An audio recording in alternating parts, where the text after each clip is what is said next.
10 class. Today we will start your first physics chapter, that is matter and their properties. आज हम आपसे physics का आपका पहला चैप्टर मैटर और उसकी प्रॉपर्टीज़ के बारे में बात करेंगे।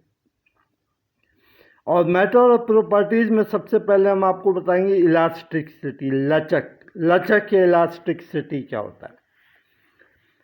बाज़ जिस्म ऐसे होते हैं कि उन पे जब फोर्स लगाई जाती है, when a force applied on a body, it shape is change, तो इसके शेप, लंबाई, हजम या शेप चेंज हो जाता है। But when we remove the force, लेकिन जब हम फोर्स को हटाते हैं, it back to its original position, तो ये फोर्स हटाने के बाद ये अपने दोबारा असली हालत में आ जाता है। इसको हम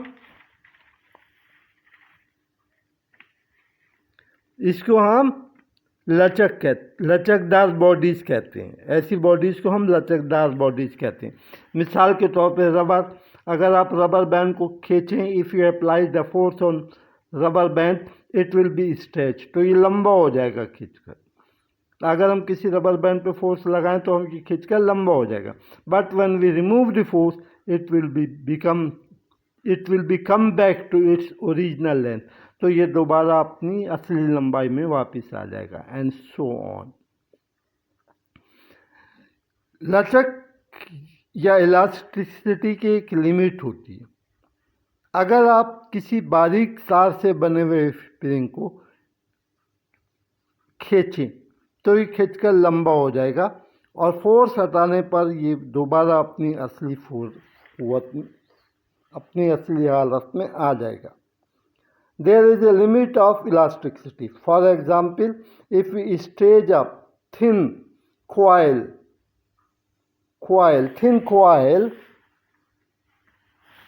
like this, जब आप फोर्स लगाएंगे तो ये खींचकर लंबा हो जाएगा। इस length will be increased. When we remove the force, it will become to its original position. But लेकिन हम अगर स्प्रिंग पे बहुत ज़्यादा फोर्स लगाएं, if we apply too much force on the spring, it will become straight, ये बिल्कुल सीधा हो जाएगा, and never come back into its original position, और कभी दोबारा अपनी हालत में नहीं आता। तो वो हद जहाँ तक हो जिसमें अपनी दोबारा असली हालत में आ जाए, लिमिट ऑफ इलास्टिसिटी कहते हैं।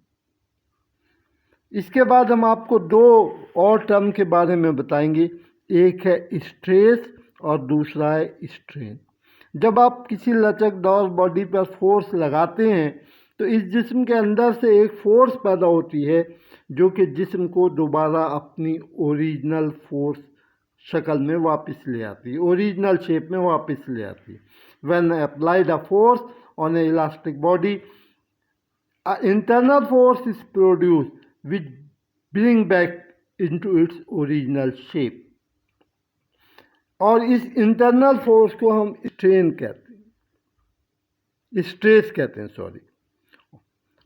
और ये अंदरूनी क़ुव्वत जो कि जिस्म को अपनी पहली पोजीशन में वापस ले आती है, स्ट्रेस कहलाती है।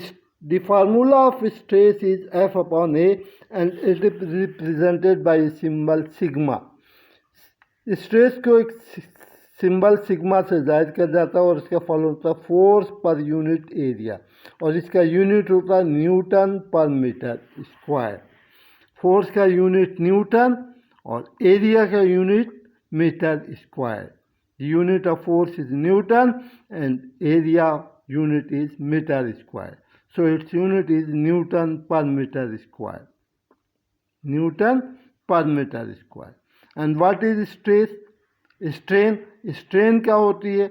जब हम किसी बॉडी पर फोर्स लगाते हैं तो इसकी लेंथ, शेप या वॉल्यूम चेंज हो जाता है, और इस चेंज इन शेप को हम स्ट्रेन कहते हैं, और इसको एप्सिलॉन ई से जाहिर करते हैं। For example length, it is a ratio of change in length upon original length, change in length upon original length, delta L upon L, and it has no specific unit or no unit at all, because length is also delta L is also measured in meter or feet or centimeter, and L is also meter. So both units are cancelled and there is no unit.